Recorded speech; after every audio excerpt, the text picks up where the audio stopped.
할렐루야, 반갑습니다. 반갑습니다.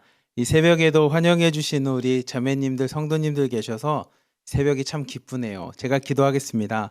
사랑이 많으신 하나님 아버지 감사합니다. 오늘 새벽도 하나님 앞에 나와 찬양하고 기도하고 말씀을 들으며 하나님을 만나고자 합니다. 주님, 이 새벽에 우리 한 사람 한 사람에게 좌정하여 주시고 한 사람 한 사람을 만나 주시며 한 사람 한 사람의 이름을 불러주시사 오늘도 내가 너와 함께하겠다라고 하는 하나님 믿음의 확신을 주시고 하나님과 오늘 하루도 믿음으로 동행하는 축복된 삶 되게 하여 주시옵소서. 우리를 사랑하시는 예수 그리스도의 이름으로 감사하며 기도리옵나이다. 아멘. 우리 시간 함께 사랑합니다. 나 예수님 함께 찬양하도록 하겠습니다.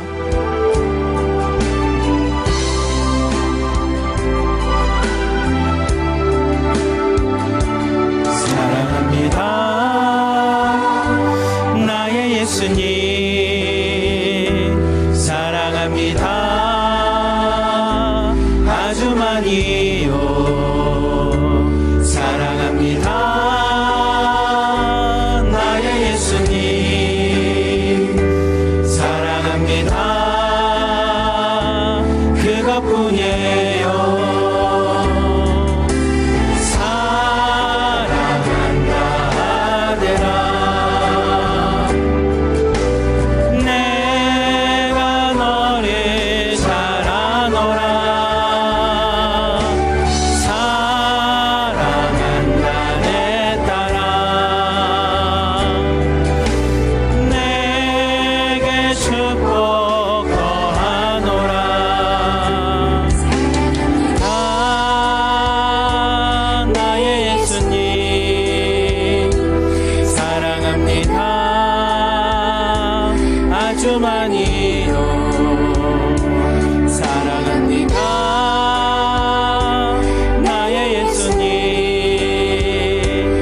우리 이 시간에 함께 기도하고 싶은 기도 제목이 있습니다. 우리 첫 번째, 가정을 위해서 함께 기도합시다. 하나님, 오늘 가정 가운데도 하나님 우리가 찬양했던 것처럼 사랑한다 내 아들아, 사랑한다 내 딸아, 내가 너를 축복하노라가 하는 우리 가정을 향한 하나님의 축복의 말씀이 있기 원합니다. 우리 자녀들을 축복하여 주시고 우리 남편과 아내를 축복하여 주시고 우리의 가정이 믿음의 가정, 그래서 복음이 전파되어 가족 구원을 이루는 하나님 앞에 구원받은 가정이 되게 해달라고 우리 가정을 위해서 기도하시고요. 하나 더 기도하고 싶은 것은 우리 1호방부터 11호방까지 우리가 속해 있는 공동체를 위해서 함께 기도합시다. 하나님, 우리 1호방부터 11호방까지 하나님의 은혜 가운데 만나게 해주시고 그곳에서 신앙생활 해주시는 만큼 하나님 우리의 방들이 하나님 앞에 믿음의 공동체 되게 하여 주시고 사랑을 실천하는 공동체 되게 하여 주시고 말씀의 능력이 있는 공동체 되게 해달라고 우리 공동체를 위해서 그리고 공동체의 아픈 지체들이나 함께 기도해야 될 기도 제목들이 있는 지체들 있다면 내 문제인 것처럼 우리 함께 주여 한번 부르짖고 함께 기도하도록 하겠습니다. 주여! 사랑이 많으신 하나님 아버지 감사합니다. 이 시간에도 하나님 앞에 믿음을 갖고 나아갑니다. 하나님, 우리에게 하나님께서 주신 가장 소중한 공동체는 하나님 가정입니다. 이 땅 가운데 하나님의 말씀을 이루고 말씀대로 생활하며 사랑을 실천하는 가장 소중한 공동체인 이 가정을 위해서 이 새벽에도 하나님 앞에 기도합니다. 하나님, 우리에게 가정을 주신 만큼 이 땅 가운데 가정을 통해 천국을 경험하게 하여 주시고 이 땅에서 가정을 통해서 하나님의 나라를 경험하며 나갈 수 있도록 하나님께서 가정을 축복하여 주시옵소서. 무엇보다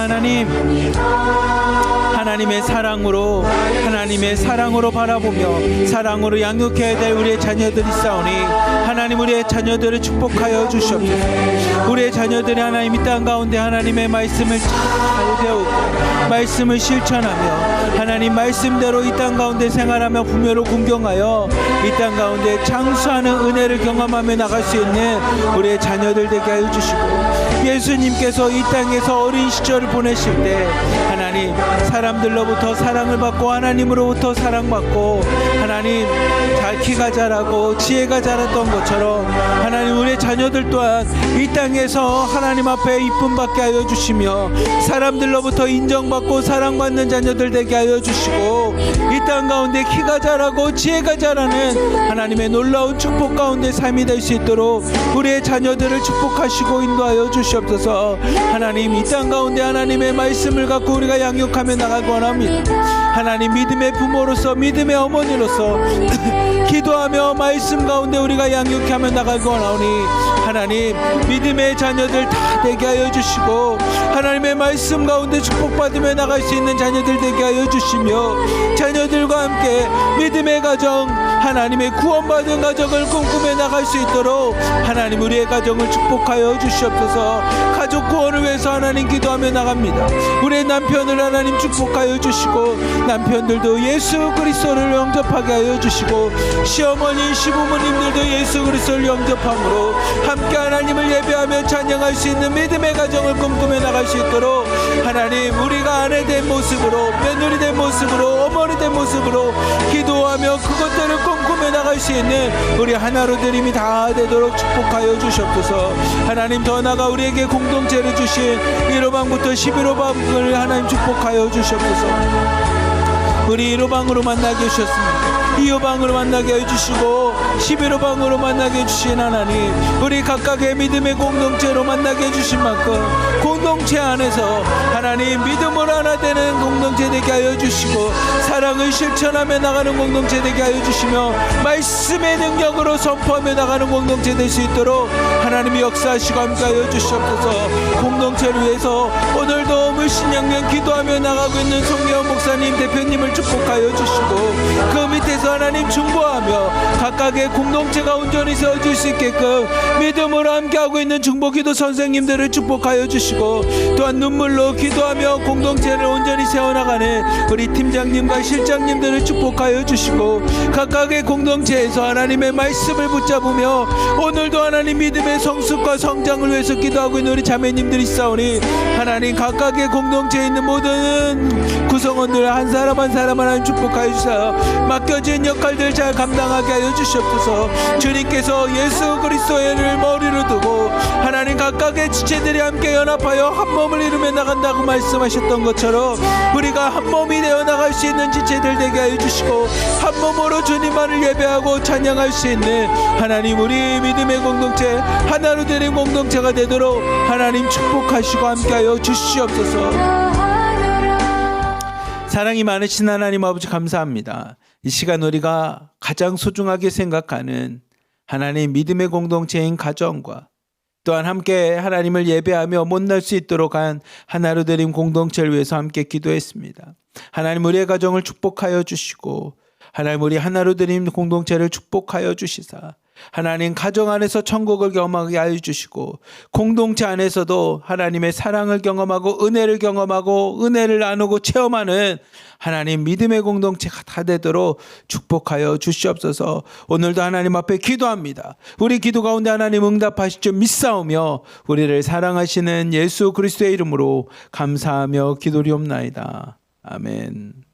우리 시간에 함께 찬양하겠습니다. 우리 충만 함께 찬양하도록 하겠습니다.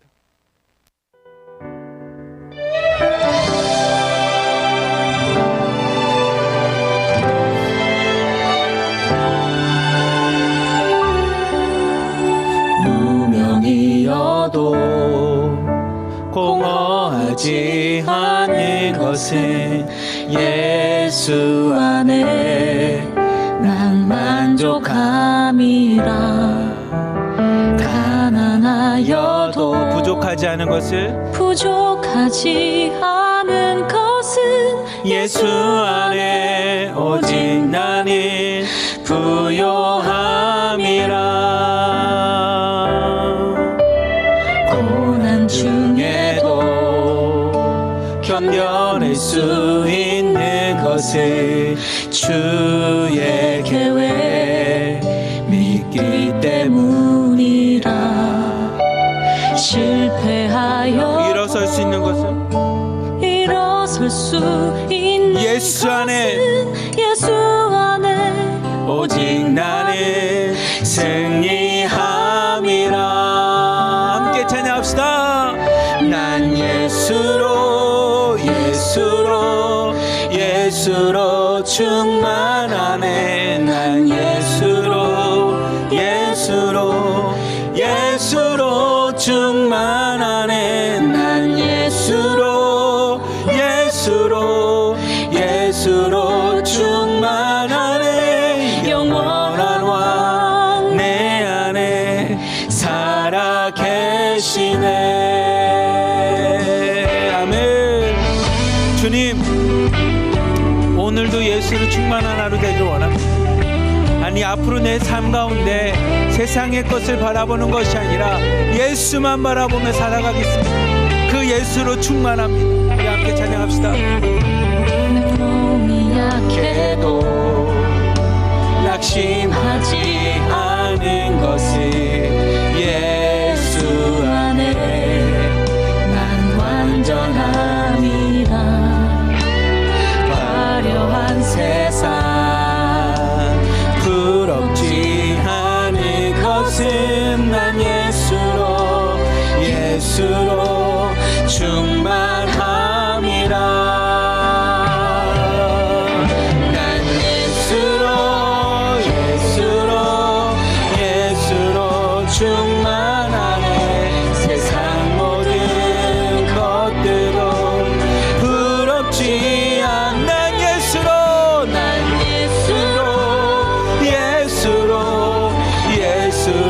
충만하네. 영원한 왕 내 안에 살아 계시. 우리 한 번 더 찬양합시다. 난 예수로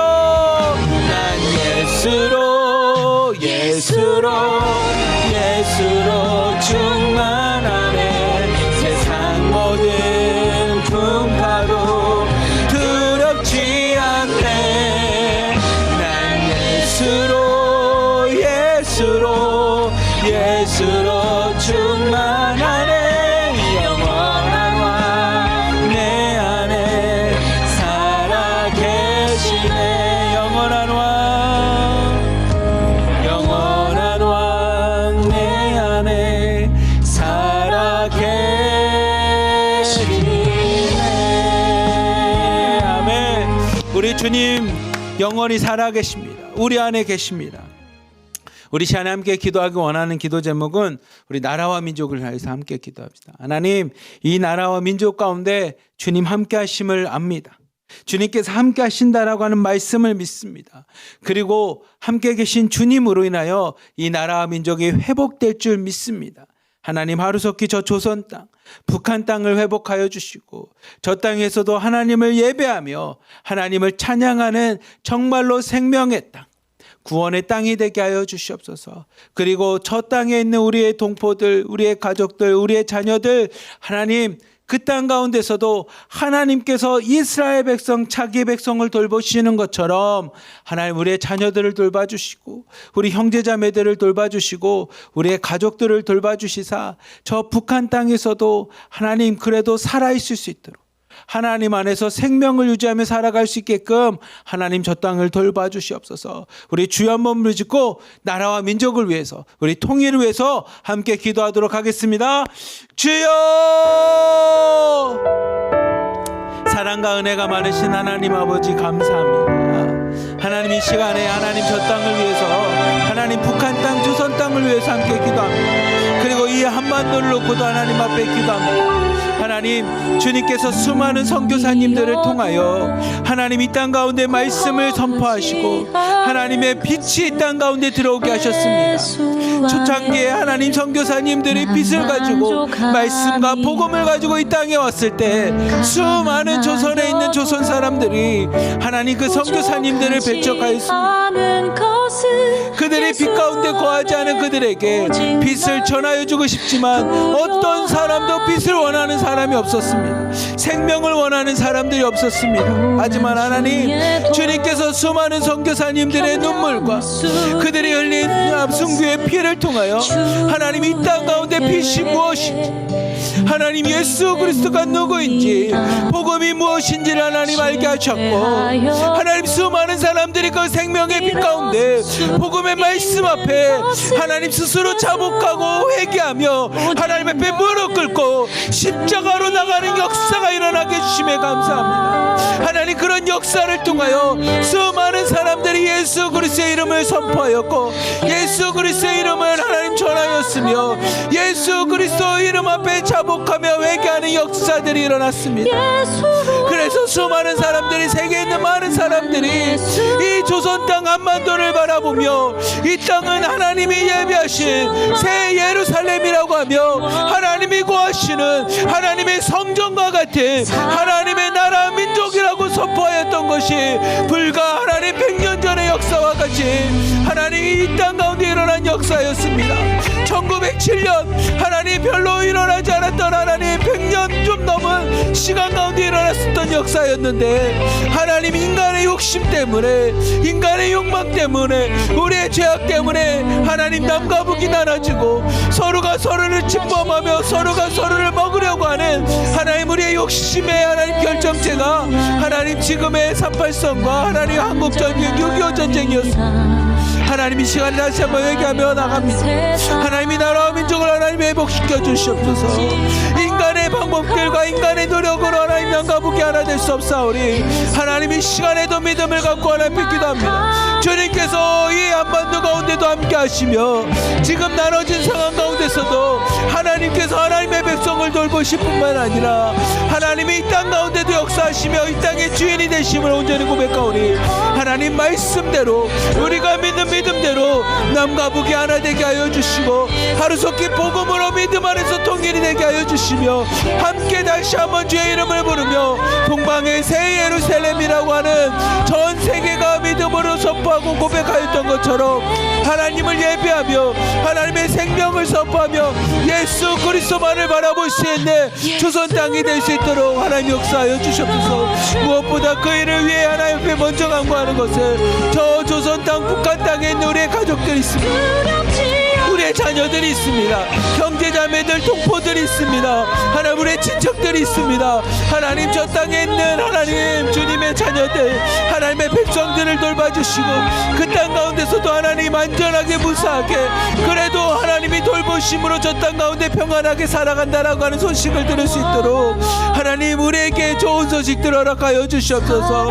하루속히 하나님 저 북한 땅 가운데 있는 우리의 형제들 자매들 동포들 가족들을 만날 수 있는 날이 오게 하여 주시고, 그들을 만났을 때 우리가 알지 못하는 하나님께서 어떻게 우리의 민족들, 우리의 가족들을 보셨는지 하나님 그 믿음의 간증들을 들을 수 있는 날이 하루속히 올 수 있도록 하나님이 역사하시고 함께하여 주시옵소서. 오늘도 믿음을 갖고 선포하며 기도합니다. 하나님, 우리는 저 땅 가운데 일하시는 주님을 알게, 저 땅에 있는 아픔과 슬픔을 알게 오늘도 충고하며 나가오니, 하나님 저 땅 가운데 일하시는 주님, 하루속히 저 땅 가운데 임하여 주시고 하루속히 저 땅이 열리는 역사들을 경험하며 체험하며 볼 수 있는 날이 하나님 하루속히 오게 하여 주시고, 그때 우리가 저 땅 가운데, 조선 땅 가운데 가서 복음을 증거하며 하나님의 이름을 선포할 수 있도록 하나님 우리를 준비시켜 주시고, 우리가 저 땅을 사모하는 마음으로 하루속히 저 땅을 갈 수 있도록 우리에게 환경과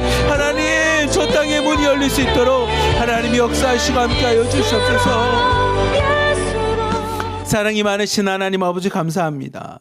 하나님, 수많은 선교사님들의 눈물과 기도와 순교의 피를 통해 이 한반도 조선 땅 가운데 하나님의 말씀이 선포되었고, 하나님의 말씀이 이 땅 가운데 뿌리를 내리며 많은 사람들이 하나님의 십자가를 바라보며 예수 그리스도 안에서 통회하며 참여하며 회개하는 놀라운 역사가 일어났던 것처럼, 하나님 이 남과 북 가운데 다시 한번 믿음의 회복이 있게 하여 주시옵소서.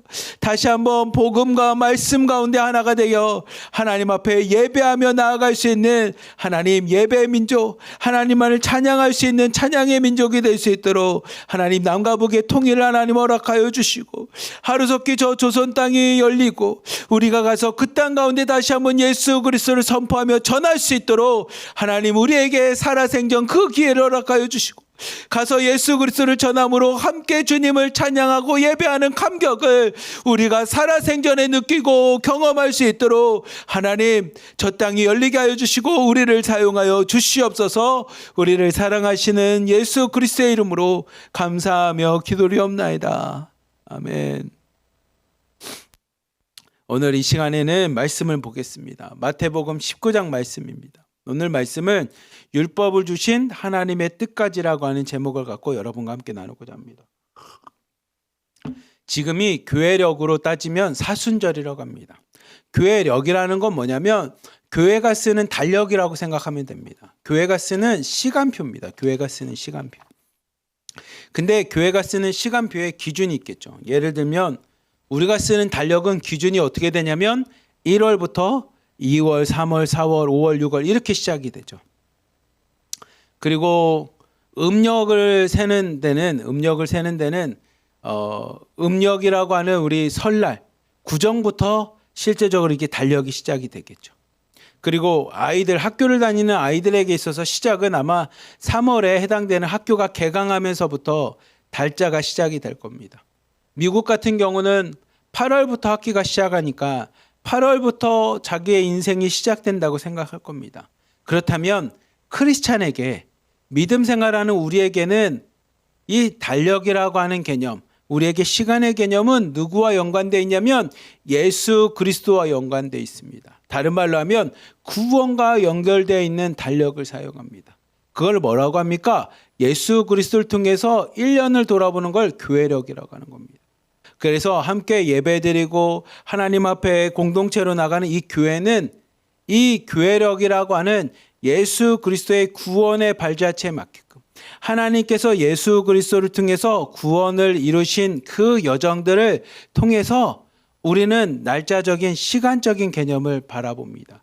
그 중에 하나가 오늘 우리가 함께 고백했던 것처럼 우리가 주일날이 사순절 첫째 주일 이렇게 적혀 있었던 것처럼 우리는 교회력 중에 어떤 시간 속에 있습니까? 그러면 지금은 사순절이라고 하는 시간 속에 있습니다. 사순절. 사순절이라고 하는 개념은 뭐냐면 한자로 넉사자에 열순자를 뜻합니다. 그러니까 40을 뜻합니다. 그러니까 사순절은 40일을 뜻합니다. 40일.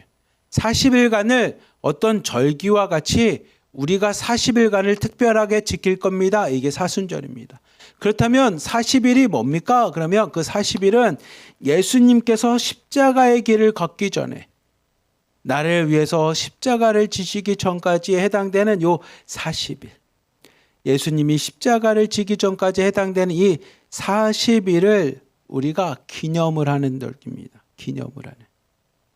그래서 예수님이 십자가를 지신 것이 우리에게 큰 은혜의 역사, 우리를 구원으로 이끄시는 역사였던 것을 기억하고 예수님이 십자가를 지기 위해서 고난받았던 그 고통을 우리 또한 같이 동참한다라는 의미로 40일을 기억합니다.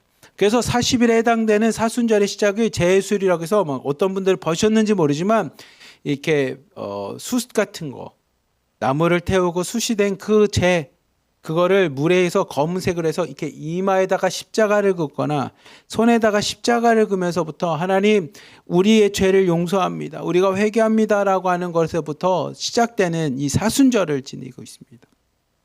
오늘은 그 사순절 기간 동안에 함께 말씀을 보는데 오늘 말씀이 딱 그 사순절 기간에 맞는 말씀이라 여러분들에게 이 말씀을 전하며 19장 1절부터 2절까지 말씀 같이 한번 봅시다. 같이 읽어봅시다. 시작.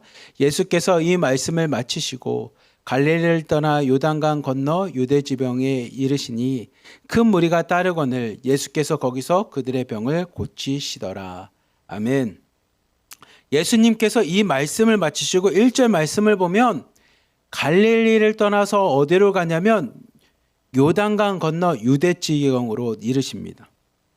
이게 뭐냐면 예수님께서의 고향은 이 갈릴리라고 하는 지역입니다. 우리를 따지면 이 북쪽 지역입니다. 북쪽 지역. 하북성 뭐 이런 것처럼 이 북쪽 지역입니다. 한반도 이렇게 우리 조선 지도를 본다면 이 뭐 회령, 함경북도, 양강도 이런 지역이 이 사마리아라고 생각하면 됩니다. 이 북쪽. 갈릴리라고 하는 생각하면 됩니다. 갈릴리 지역.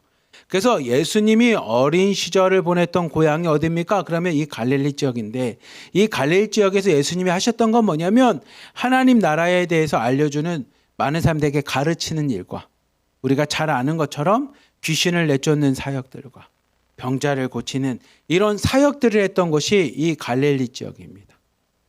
갈릴리 호수에 이쪽에 갔다가 이쪽에 갔다 배를 타고 하시면서 이 갈릴리 지역 위쪽 지역인 거죠.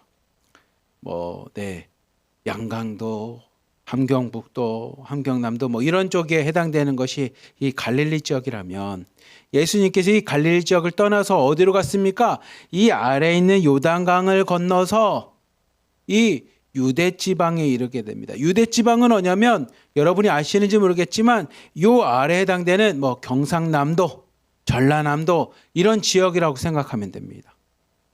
그러니까 백두산에서 한라산 쪽으로 내려온다고 생각하면 될 정도로 북쪽에서 예수님께서 말씀을 전하고 귀신을 내쫓고 병자를 고쳤던 예수님께서 이제는 이 아래에 해당되는 유대 지방으로 내려오셨다라는 겁니다. 그렇다면 성경은 예수님이 이렇게 이동했습니다라는 것을 알려주는 위한 말씀이기도 하지만 어떤 의미가 더 있냐면 예수님께서 많은 사람들을 가르치시고 병자들을 고치시고 귀신을 내쫓는 사역에서 이제는 무슨 사역으로 넘어가셨습니까? 마지막으로 십자가를 지기 위한 십자가의 길을 걷기 위해서 이 유대 지방으로 내려오십니다.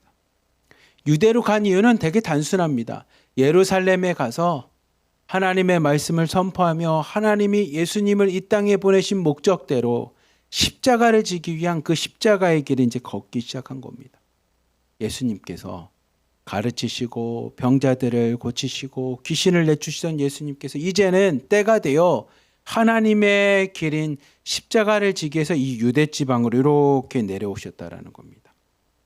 근데 유대 지방에 내려왔을 때 어떤 사람들이 예수님을 시험하기 시작합니다. 우리 함께 3절, 4절, 5절 말씀 같이 한번 봅시다. 시작.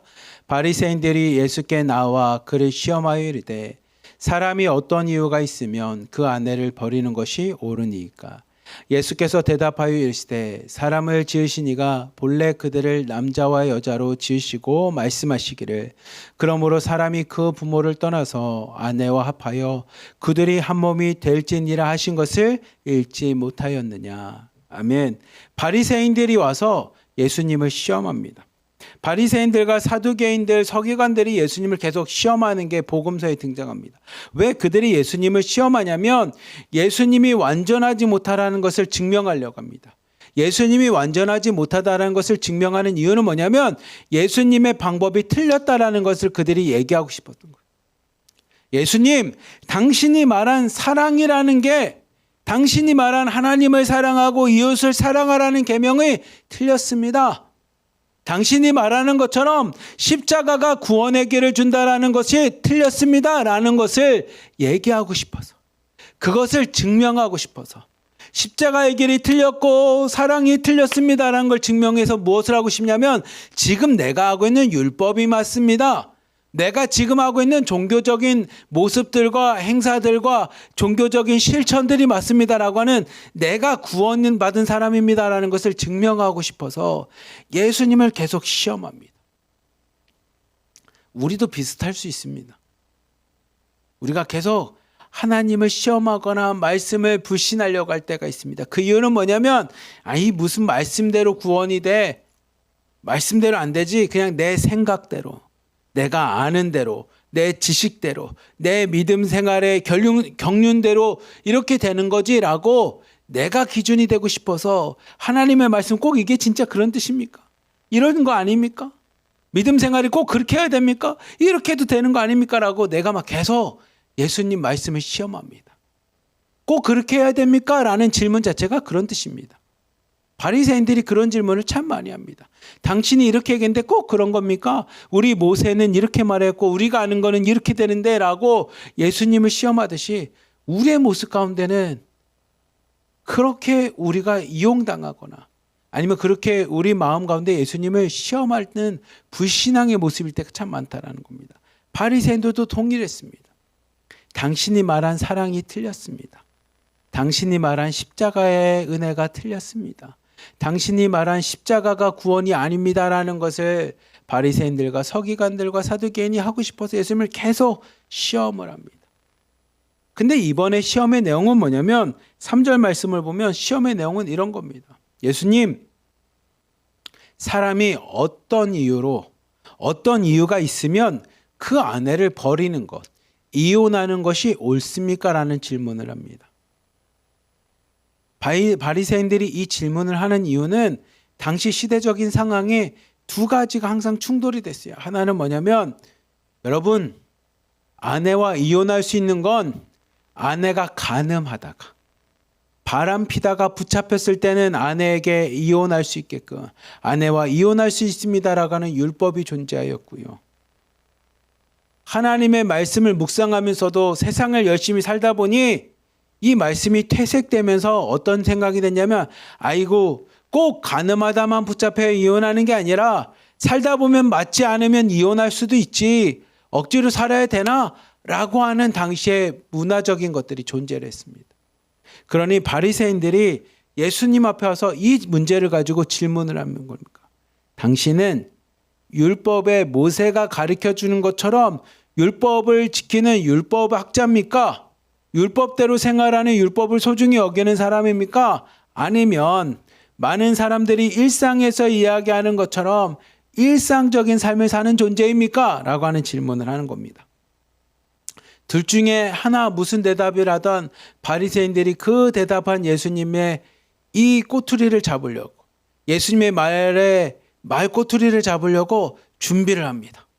근데 예수님께서는 뭐라고 대답하시냐면, 4절 5절 말씀을 보면 예수님께서는 어떤 이유 때문에 아내를 버리는 거, 이혼을 찬성하지 않고 뭐라고 말하냐면, 사람을 지으시니 하나님께서 이 결혼이라는 것을 처음 우리에게 주실 때 어떻게 주셨냐면, 하나님께서는 남자와 여자를 창조하신 후에 그 두 사람이 부모를 떠나서 한 몸이 되도록 하나님께서 말씀하시기를, 사람이 그 부모를 떠나서 아내에게 합하여 그들이 한 몸이 되라고 하나님께서는 이혼을 얘기한 적이 없어. 하나님은 둘이 한 몸이 되라고 말씀을 하셨어. 라고 하는 하나님의 말씀을 갖고 이야기를 합니다. 그리고 예수님께서 또 이야기를 하나의 더 말씀을 가지고 말씀하십니다. 6절부터 8절까지 말씀 한번 봅시다. 시작. 그런즉 이제 둘이 아니요 한 몸이니 그러므로 하나님이 짝지어 주신 것을 사람이 나누지 못할지니라 하시니, 여짜오되 그러면 어찌하여 모세는 이혼 증서를 주어서 버리라 명하였나이까? 예수께서 이르시되 모세가 너희의 마음의 완악함 때문에 아내 버림을 허락하였거니와 본래는 그렇지 아니하리라. 아멘. 예수님께서 이야기하십니다. 여러분, 당신들이 나한테 질문했던 것처럼 어떤 이유로 이혼을 허락해야 되냐라고 말씀했지만 하나님의 원래 창조된 목적은 부부가 하나가 되어 한 몸을 이루는 것이 하나님의 목적이지, 결혼을 해서 부부로 살아가는 것이 하나님의 목적이지, 이혼을 하거나 나눠지거나 아내를 버리는 것이 목적이 아니라는 겁니다. 그래서 6절 말씀을 보시면 하나님 말씀대로 남녀가 하나 되어 이젠 둘이 아니고 한 몸이 됐기에 하나님이 짝지어 주신 것을 사람이 나누지 못한다라는 겁니다. 함부로 어떤 이유 때문에 이혼하거나 나누지 못한다라는 겁니다. 근데 7절 말씀을 보면 바리새인들이 이 예수님의 대답을 듣고 속으로 이렇게 생각했을 겁니다. 예수님 딱 걸렸습니다. 당신 그렇게 말했죠? 제대로 걸렸습니다. 하면서 뭐라고 말하냐면, 그러면 어찌하여 모세는 우리가 섬기고 믿고 우리가 율법을 지키는 그 율법을 준 모세는 이혼 증서를 주어서 아내와 헤어지거나 이혼, 그게 아니라 버리라라고 그들이 표현합니다. 나쁜 놈들인 거죠. 이혼 증서를 줘서 아내를 버리라고 명령하였습니까? 라는 질문을 합니다. 예수님 잘 걸렸습니다라고 그들이 얼마만큼이나 막 쾌재를 불렀는지, 아내와 이혼하거나 아내와 나눠지는 거나 이렇게 표현하는 게 아니라, 그런데 모세는, 율법을 준 모세는 어찌하여 이혼 증서를 줘서 아내를 버려도 된다라고 명령했습니까? 라고 하는 이야기를 합니다. 그자 예수님께서 그들에게 이야기합니다. 모세가 너희들에게 그런 율법을 준 것은 이혼이 합당하기 때문에, 하나님이 하나로 만든 것을 어떤 이유가 되면 무조건 사람이 나눌 수 있어라고 하는 조건을 주려는 것이 아니라, 하나님의 말씀이 잘못돼서 이혼이라고 하는 새로운 율법을 준 것이 아니라 너희의 마음의 완악함 때문이라는 겁니다. 너희의 마음이 완악하여 아내에게 폭력을 행하던, 너희의 마음이 완악하여 아내에게 이혼 증서를 주지 않고 그냥 버려서 그의 삶을 책임지지 않고 세상 가운데 버려서 그냥 죽게 만들 만큼 너희들의 마음이 너무나 완악하여, 그래서 모세가 완악하게 그러지 말고 이혼 증서를 써서 너희들의 아내도 다시 한번 삶을 살아갈 수 있게끔 하기 위해서 이혼 증서라고 하는 것을 주었지, 하나님의 뜻과는 상관이 없다라는 겁니다. 마치 예수님께서 이 말씀을 하실 때 모세가 완악한 백성들을 위해서 주었다라는 이 말씀은 예수님께서 그 질문하고 있는 바리새인들 향한 말씀일지 모릅니다. 너희의 마음이 완악함을 알기에, 너희들이 지금 시험하는 것을 알기에, 너희들이 하나님의 말씀을 알면서도 하나님의 말씀이 꼭 그래야 됩니까? 라고 하는 너희들의 완악함을 알기에 율법이라는 것을 주었다라는 겁니다. 하나님의 율법은 그런 의도가 아니고 사람이 나눠지고 이혼하라고 말씀을 준 것이 아니라, 하나님의 말씀은 부모를 떠나서 남녀가 하나 되어 하나님이 원하시는 가정을 이루고 그 가정 가운데 생육하고 번성하는 축복의 말씀을 주신 거지, 나눠지고 이혼하라고 그 말씀을 준 게 아니라는 겁니다. 근데도 율법이 존재하는 이유는 하나님의 말씀이 완전하지 못하거나 하나님의 말씀의 뜻을 모세가 몰랐기 때문이 아니라 우리의 죄악 때문에, 너희의 완악함 때문에 율법이라는 것이 존재한다라고 예수님께서 분명하게 그들에게 이야기를 합니다. 근데 이 이야기가 어디서 등장했습니까? 그러면 아까 여러분에게 얘기한 것처럼 십자가의 길을 가는 중간 가운데 이 말씀이 등장합니다. 십자가의 길은 율법의 길이 아닙니다. 십자가의 길은 모세가 주어진 길이 아닙니다. 십자가의 길은 하나님이 원하시는 하나님의 말씀의 길입니다. 마치 이혼이라고 하는 그냥 단순한 바리새인의 시험인 것처럼 보이지만, 마태복음 19장은 십자가의 길에 대한 이야기를 이 바리새인과 예수님을 통해서 우리에게 한 번 더 이야기를 해줍니다. 근데 그 십자가의 길에 대해서 또 다른 말씀이 하나 더 등장합니다. 마태복음 19장 16절 17절 말씀 같이 한번 읽어봅시다. 시작. 어떤 사람이 주께 와서 이르되 선생님이여 내가 무슨 선한 일을 하여야 영생을 얻으리이까? 예수께서 이르시되 어찌하여 선한 일을 내게 묻느냐?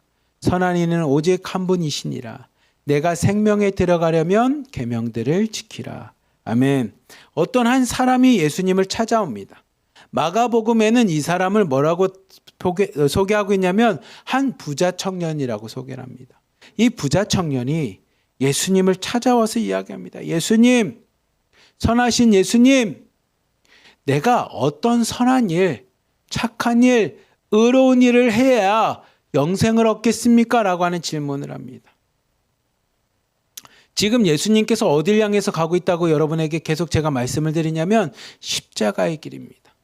십자가의 길을 우리말로 오늘 마태복음 19장 말씀으로 다시 바꾸면 영생의 길로 가는 겁니다. 율법의 길이 아니라 당시에 많은 사람들은 바리새인들과 서기관들과 사두개인들은 이 율법의 삶을 살아가고 있지만 예수님은 율법의 길, 율법의 삶이 아니라 무슨 삶을 살아갑니까?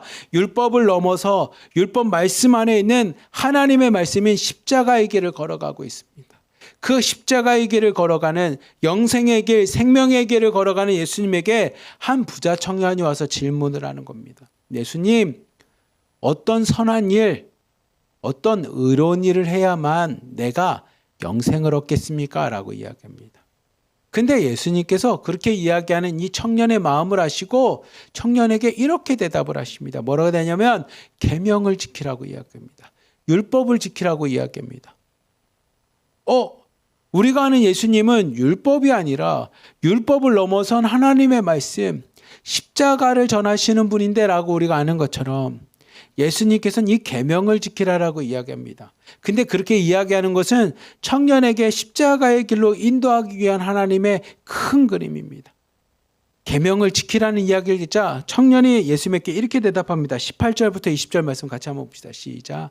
이르되 어느 계명이오니까? 예수께서 이르시되 살인하지 말라, 간음하지 말라, 도둑질하지 말라, 거짓 증언하지 말라, 내 부모를 공경하라, 내 이웃을 내 자신과 같이 사랑하라 하신 것이니라. 청년이 이르되 이 모든 것을 내가 지켰사온데 아직도 무엇이 부족하나이까? 아멘. 이 청년에게 계명을 지키라고 이야기하자 청년이 얘기합니다. 예수님, 그러면 어떤 계명을 지킵니까? 모세가 우리에게 준 많은 계명들이 있는데 율법들이 있는데 그중에 나는 어떤 계명을 지켜야 됩니까? 그때 예수님께서 10계명에 해당되는 출애굽기와 신명기를 통해서 우리에게 주어진 이 10계명에 해당되는 말씀을 줍니다.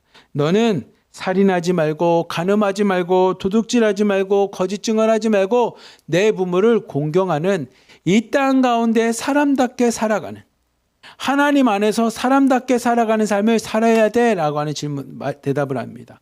그리고 레위기 19장에 있는 말씀, 신명기 6장에 있는 말씀처럼 하나님을 사랑하는 말씀과 함께 내 이웃 원수들마저도 너희들이 사랑하라고 하는 내 이웃을 내 자신같이 사랑하라고 하는 이 세 계명에 대한 말씀을 줍니다.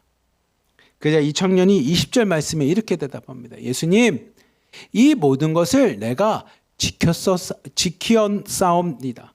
내가 이 모든 것을 지켰었습니다. 지키고 있습니다. 라고 하는 대답을 합니다. 마가복음을 보면 이렇게 표현합니다. 어릴 적부터 내가 잘 알고 어릴 적부터 이 말씀을 지켰습니다라는 겁니다. 예수님이 이야기한 계명들 내가 옛날부터 잘 알고 있었습니다. 어려서부터 그렇게 계명대로 율법대로 말씀대로 내가 잘 지켰습니다.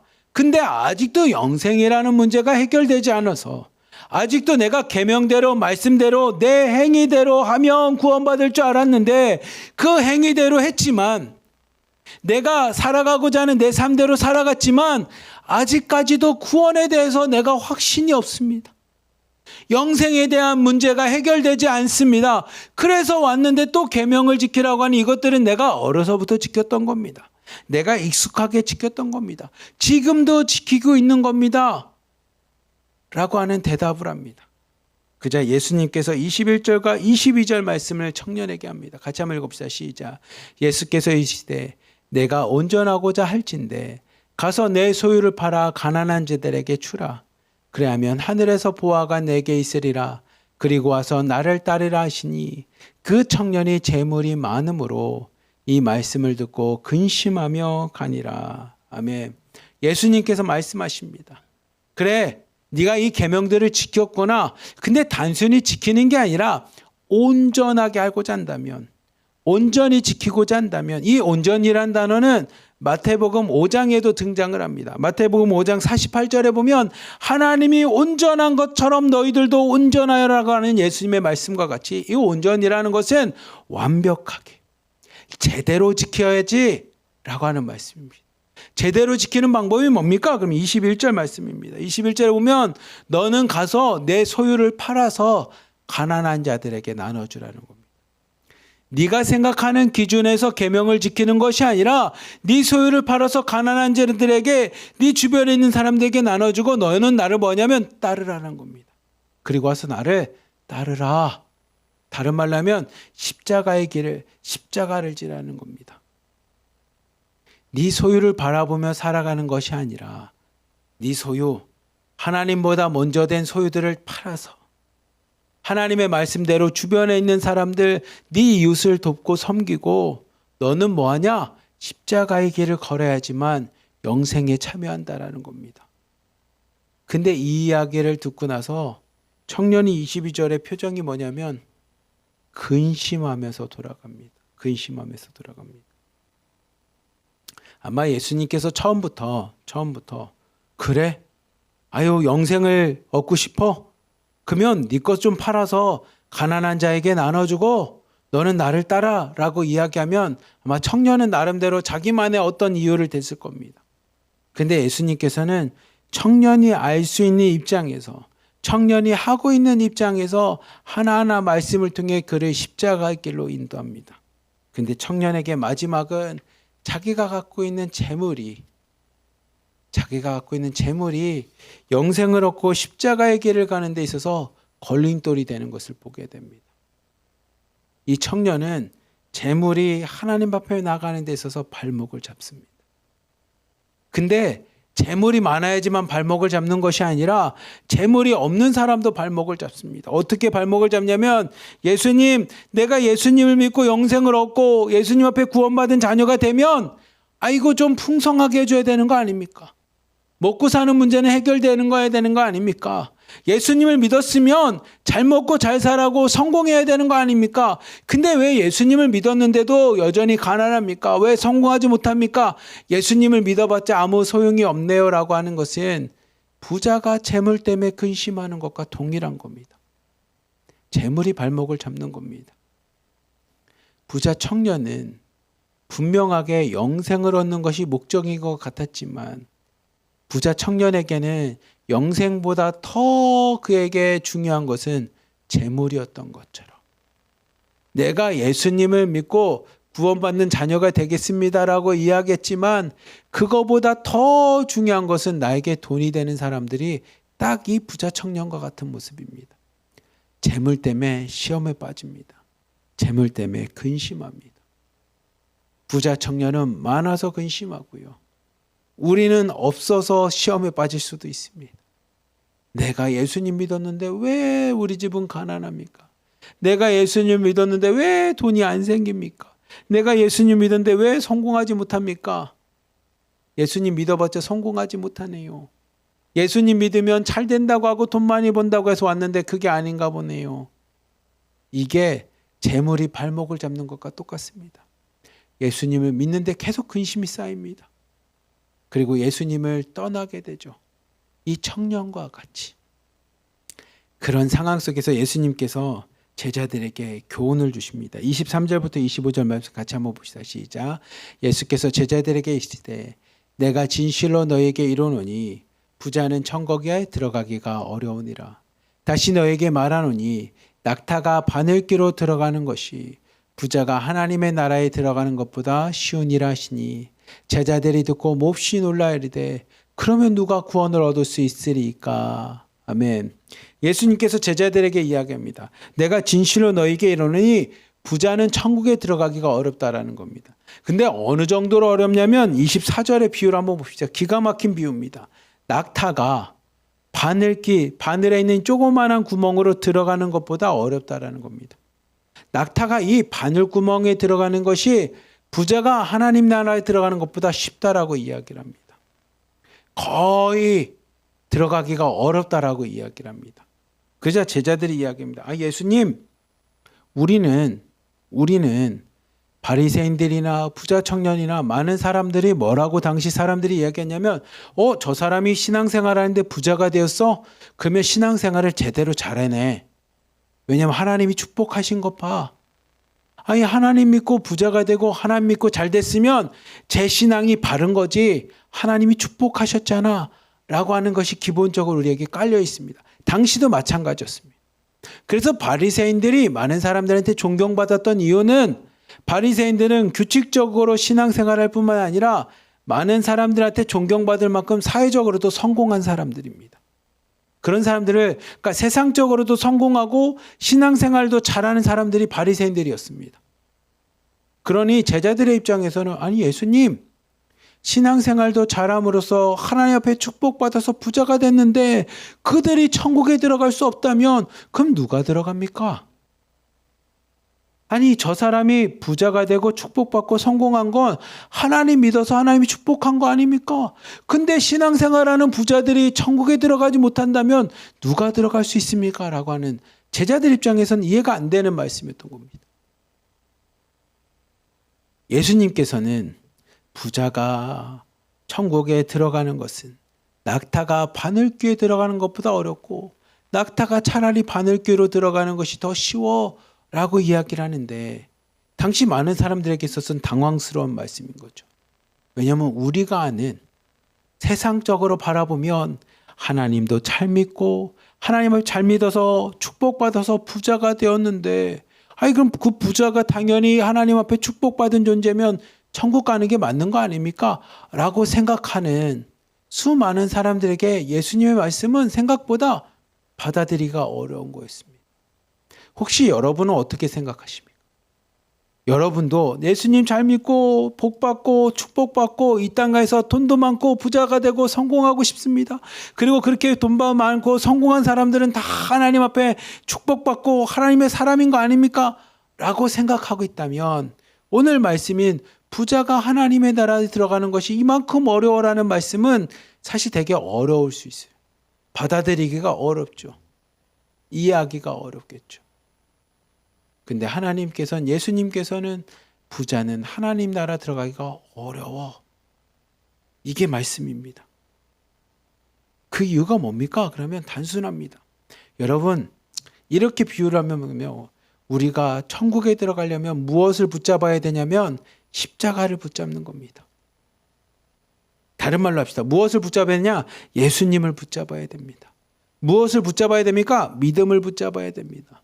무엇을 붙잡아야 됩니까? 말씀을 붙잡아야 됩니다.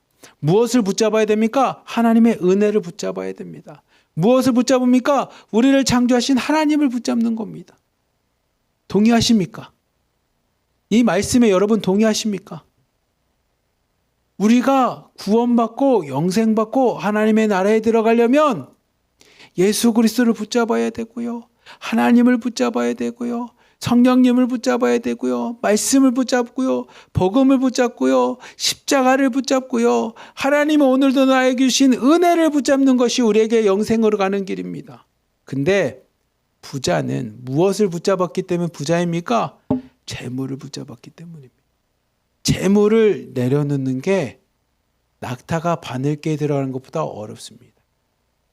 여러분이 갖고 있는 이 소유, 내 거라고 하는 이것을 내려놓는 게 이것을 내려놓고 십자가를 붙잡는다는 게 낙타가 바늘개에 들어가는 것보다 어렵다라는 겁니다.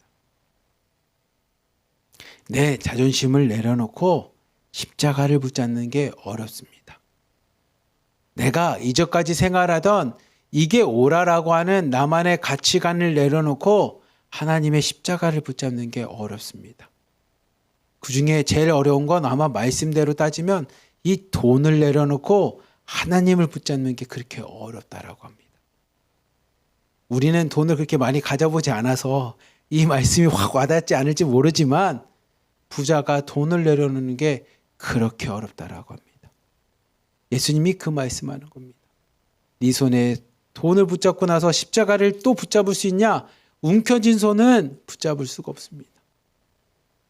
움켜진 손은 은혜를 붙잡을 수 없습니다. 움켜진 손은 하나님의 말씀을 붙잡을 수가 없습니다. 무엇을 해야 됩니까? 펴야지만, 내려놔야지만 십자가를 붙잡는 겁니다. 그래서 예수님이 그 얘기하는 겁니다. 네 재산을 내려놓고 너는 무엇하냐면 나를 따라라, 십자가를 붙잡으라는 겁니다. 사순절 기간 동안에 우리가 예수님의 십자가의 길을 묵상하는 건 딱 이런 삶입니다. 내 자존심, 내 생각, 내 성질, 내 감정, 내 소유를 내려놓고 뭘 붙잡는 겁니까? 십자가를 붙잡는 겁니다. 때로는 내려놓는 것 중에 제일 어려운 것 중에 하나가 내 자녀일 수도 있습니다. 내 자녀마저도 하나님 앞에 다 내려놓고 십자가를 붙잡는 겁니다. 자녀는 못 내려놓죠. 내가 중국 땅에서 살아가는 유일한 길인데요. 내가 자살하지 않고 이 땅에 살아가는 이유인데요. 라고 얘기할지 모르지만 그것마저도 하나님 앞에 내려놓으라는 겁니다. 그리고 무엇을 붙잡습니까? 십자가를 붙잡으라는 겁니다. 그게 영생의 길이라는 겁니다. 예수님이 언제 이것을 가르쳐 주셨습니까?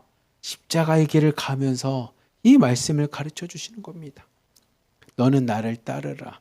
십자가를 붙잡으라는 겁니다. 근데 움켜진 사람은 근심하게 됩니다. 자녀를 하나님보다 더 높게 생각하는 사람은 근심하게 됩니다. 내 자존심이 말씀과 은혜보다 더 강한 사람은 상처받으면 근심하게 됩니다. 내 성질이 아직도 죽지 않은 사람은 신앙생활, 말씀생활 아니면 같이 공동체 안에서 하나님의 말씀으로 내가 탁 붙였을 때 근심하게 됩니다. 떠나야 되는 건가? 하나님 말씀이 나랑 안 맞는 건가? 하나님이 내가 따라야 될 분이 맞는 건가? 구원이 맞는 건가? 라고 하는 근심을 하게 됩니다. 내 자존심, 내 성질, 내 가치관, 내 소유, 내 자녀들을 내려놓으라고 했을 때, 하나님 앞에 내려놓으라고 했을 때 이 청년은 근심하게 됩니다. 근데 그것을 근심하지 않고 십자가를 지마자니 하나님 앞에 구원받을 수 있습니다. 근데 어떻게 내 자녀를 내려놓습니까? 엄마 된 입장에서. 평생을 내가 수고하고 땀을 흘리며 번 돈을 어떻게 내려놓게 됩니까? 어떻게 내 성질과 자존심을 내려놓습니까? 그거마저 내려놓으면 내가 이 땅에 살아갈 이유가 없는데요. 라고 이야기하는 자들에게 예수님이 이렇게 말씀하시되 26절부터 27절 말씀 같이 한번 봅시다. 시작. 예수께서 그들을 보시며 이르시되 사람으로는 할 수 없으나 하나님으로서는 다 하실 수 있느니라. 이에 베드로가 대답하여 이르되 보소서 우리가 모든 것을 버리고 주를 따라 싸운데 그런즉 우리가 무엇을 얻으리이까. 아멘. 예수께서 그들을 바라보면서 이야기합니다. 그렇기에 내가 하는 게 아니야. 사람으로는 할 수가 없어. 누가 하는 겁니까? 하나님이 하실 수 있는 거예요. 그러면 오늘도 내려놓는 걸 연습하는 게 아니라 하나님 앞에 내려놓을 수 있게끔 기도하는 겁니다. 하나님, 아직도 내가 신앙생활하고 십자가의 길을 걸려갈 때 내 이 성질이 걸립니다.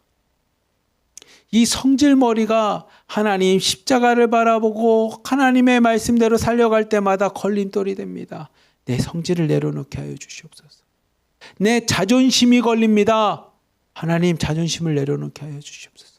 내가 신앙생활하고 말씀을 보려고 하지만 내 자녀들이 먼저 걸립니다. 내 자녀가 하나님보다 우선될 때가 많습니다. 내 자녀마저도 하나님 앞에 맡기겠습니다. 라고 하는 예수님 앞에 하나님 앞에 맡기는 겁니다. 사람이 할 수 없습니다. 여러분 어떻게 엄마에게 자녀를 내려놓으라고 여러분 노력하면 됩니까? 라고 얘기할 수 있겠습니까? 어떻게 돈을 움켜쥔 손을 우리가 억지로 힘을 내서 이걸 내려놓을 수가 있겠습니까? 안 되죠. 누가 하는 거냐? 사람이 하는 것이 아니라 하나님이 하실 수 있다는 겁니다. 그 하나님 앞에 오늘도 내어 맡기는 겁니다. 예수님도 동일하잖아요. 예수님도 십자가 앞에서 하나님 앞에 이렇게 기도합니다. 하나님 내가 이 잔을 꼭 마셔야 됩니까? 하나님의 뜻은 십자가를 지는 것인 걸 내가 알지만 나는 정말 두렵고 힘듭니다. 무섭습니다.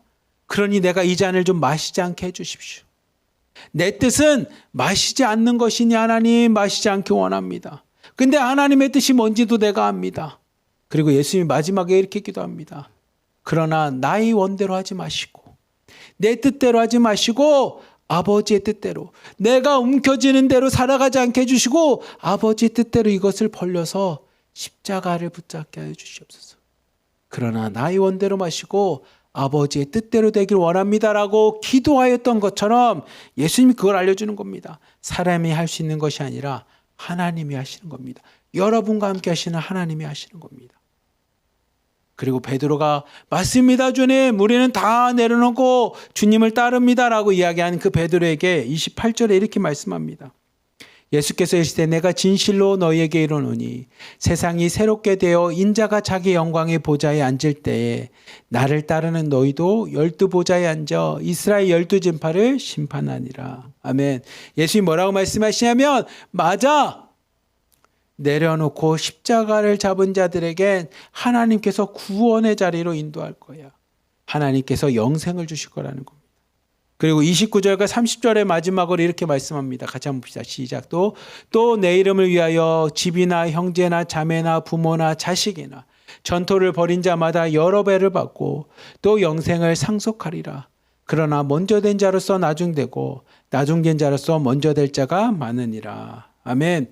30절 말씀처럼 예수님께서 먼저 된 자가 나중되고 나중된 자가 먼저 된다라고 말씀합니다. 이 개념은 시간적인 의미도 있습니다. 먼저 믿기 시작한 사람이 끝까지 먼저 믿는 것이 아니라 나중에 믿는 사람이 더 믿음 생활을 잘합니다. 이렇게 의미로 우리가 이것을 해석하기도 하고 이야기도 하지만, 사실 30절 말씀에 먼저 된 자의 의미는 어떤 거냐면, 이 세상 아직 구원이 임하지 못했던 저 천국이라고 하는 나중의 삶이 아니라 이 땅에서 먼저 된 자들, 다른 말로 하면 부자들과 같이 이 땅에서 성공한 사람들이 하나님 앞에서 먼저 되냐? 그렇지 않아. 먼저 된 자라는 뜻은 그런 뜻입니다. 이 땅에서 먼저 성공해서 구원받고 생명을 얻은 것 같은 자들, 먼저 된 이 부자들이 먼저 되냐? 아니야. 먼저 된 자가 나중되고 나중된 자들, 이 땅에 소망을 두는 것이 아니라 하나님께 가는 저 천국에 소망을 둔 자들, 나중에 소망을 둔 자들, 나중의 삶, 하나님이 우리와 함께 하신다라고 하는 죽음 이후의 삶을 바라보는 자들에게 하나님께서 먼저 되는 축복을 주신다라는 겁니다. 그러니까 먼저 된 자가 나중되고 나중된 자가 먼저 된다라는 건 단순히 시간적인 개념의 의미로 먼저 믿은 사람, 나중에 믿은 사람, 근데 나중에 믿은 사람이 더 잘 믿습니다, 이런 개념으로 해석도 하지만, 그런 해석보다는 오늘 말씀은 무슨 뜻이냐면, 먼저 살아가는 이 땅 가운데, 육신 있는 이 땅 가운데서 성공하고 영생을 얻은 자의 삶이 하나님 앞에 먼저 된 자냐? 그렇지 않다라는 겁니다. 나중의 삶, 하나님이 함께 하시는 이 땅에서는 어렵고 힘들지만 그래도 이 땅에서 십자가를 붙잡으며 나중에 하나님 앞에 영생의 삶을 사모하고 소망하며 그 땅을 준비하는 자들이 이 땅에서 생명을 얻고 살아가는 보다 먼저 된다는 겁니다. 하나님 앞에서 구원의 삶을 살아간다라고 하는 것을 예수님께서 우리에게 이야기하시는 겁니다. 그래서 29절에 내 이름을 위하여 모든 것을 버리고 영생을 얻는 자가 먼저 된다라고 하는 예수님의 말씀대로 된 겁니다. 우리 사랑하는 하나로드림교회 성도 여러분, 2024년 사순절을 보내고 있습니다. 예수님이 이 땅에 오셔서 십자가를 지시고 우리에게 구원의 문, 구원의 길, 십자가 안에서 사랑과 은혜를 통해서 하나님 앞에 나갈 수 있는 길, 생명의 길을 주신 이 사순절을 기념하며 우리 또한 그 사순절을 기념하며 사순절의 길을 걸어갑니다.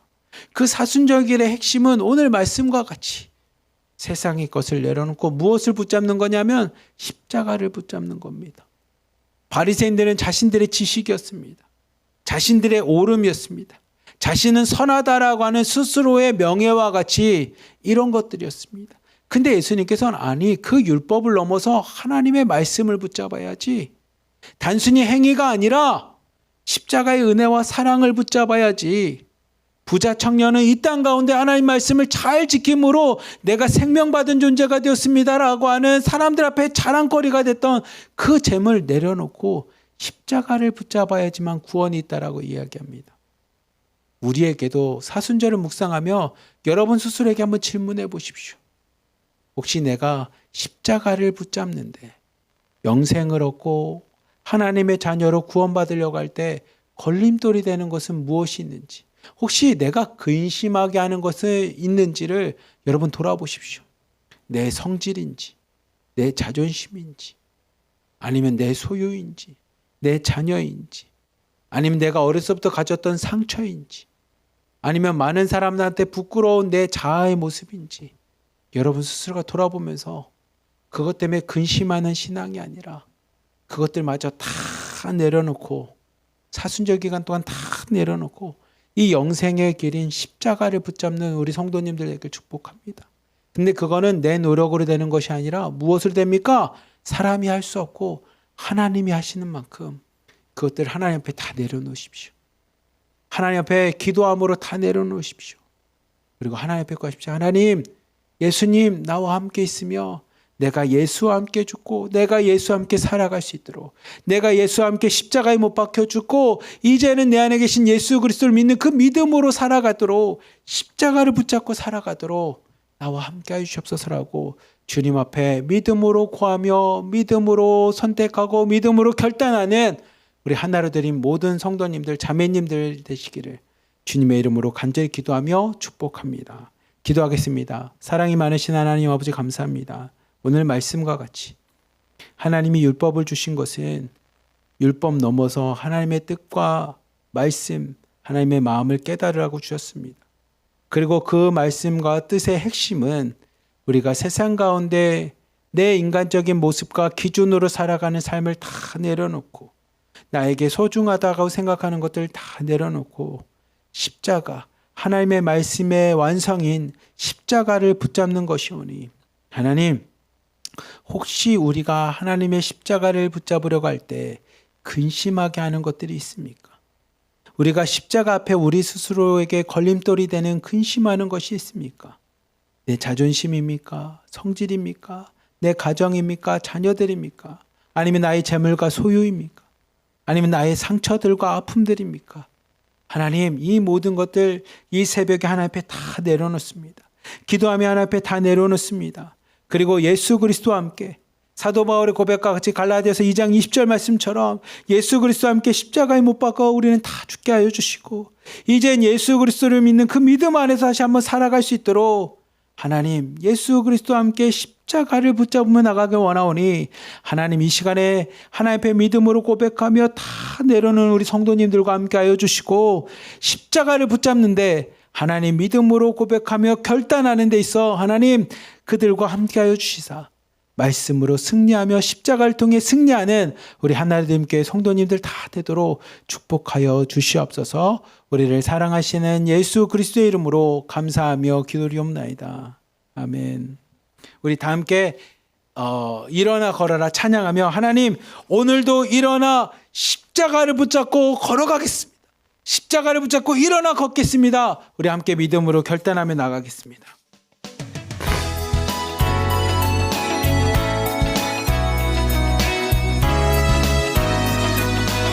나의 등 뒤에서, 나의 등 뒤에서 나를 도우시는 주, 나의 인생길에서, 나의 인생길에서 지치고 돌아요 매일처럼 주저앉고 싶을 때 나를 밀어주시네. 일어나 걸어라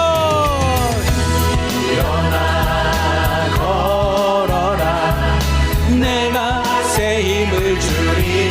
일어나 걸어라 너 걸어라 내 너를 도우리. 나의 등 뒤에서 나를 도우시는 주.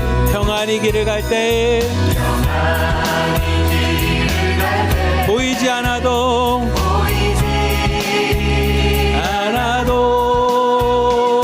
지치고 나여 넘어질 때면 다가와 손 내미시. 일어나 걸어라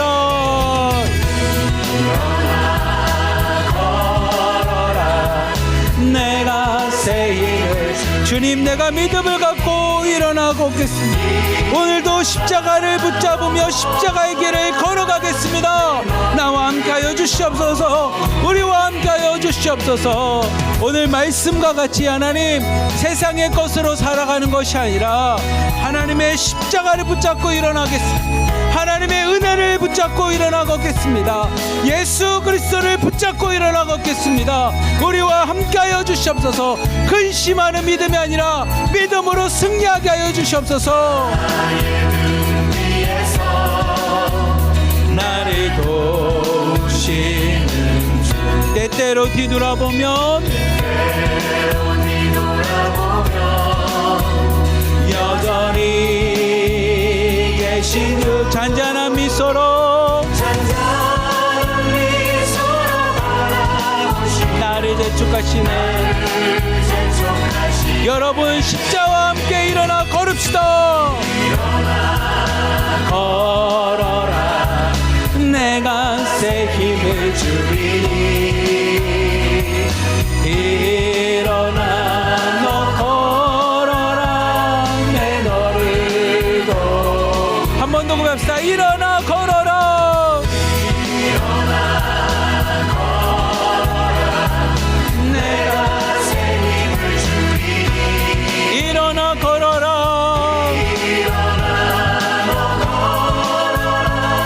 내 너를 도우리. 내 너를 도우리. 내 너를 도우리. 내 너를 도우리. 아멘. 오늘 찬양처럼 우리 주님께서 여러분을 도우신다고 합니다.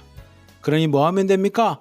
오늘도 내 것을 내려놓고 내 자아를 십자가에 내려놓고 십자가만을 붙잡고 일어나 걸으시기를, 예수 그리스도만 붙잡고 일어나 걸으시기를, 은혜만 붙잡고 일어나 걸으시기를 주님의 이름으로 간절히 기도하며 축복합니다. 기도하겠습니다. 사랑이 많으신 하나님 아버지, 감사합니다. 오늘 이 새벽에 말씀을 묵상하고 예배하며 믿음으로 결단합니다. 하나님, 사도 바울처럼 예수님처럼 하나님, 우리의 것을 십자가 앞에 다 내려놓습니다.